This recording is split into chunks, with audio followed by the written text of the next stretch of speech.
এতক্ষণ কথা বলতেছে আমাদের সাথে ইয়া আইয়ুহাল্লাযীনা আমানু, ইয়া আইয়ুহাল্লাযীনা আমানু মানে কি?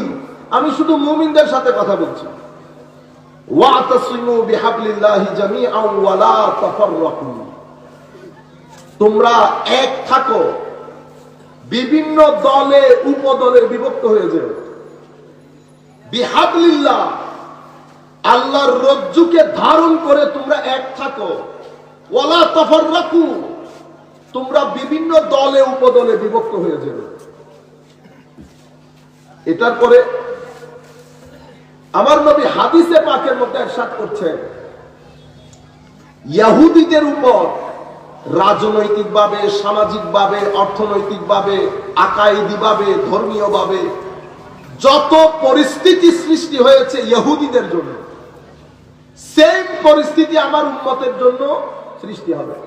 কিরকম? তো হাসবান নালে বিনাল, দুইটা জুতা যেমন সাইজের দিক থেকে দেখতে সমান, অর্থাৎ ইহুদিরা যত পরিস্থিতি মোকাবেলা করেছে আমার উম্মত তত পরিস্থিতির মোকাবেলা করতে হবে।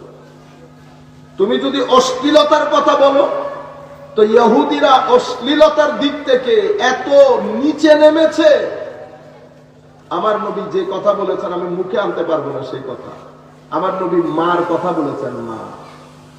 ইহুদিদের লোলুপ দৃষ্টি থেকে তাদের মা পর্যন্ত রেহাই পাবে না। একই ঘটনা আমার উন্নত করলো। তার নাউজুবিল্লাহ আপনারা বলতে এত কষ্ট দেখে, নাউজুবিল্লাহ, আলহামদুলিল্লাহ, আল্লাহু আকবার এগুলো বলার মধ্যে সওয়াব আছে। আমার বক্তব্য শোনার মধ্যে কোনো সওয়াব নাই, আমার চেহারা দেখার মধ্যে কোনো সওয়াব নাই।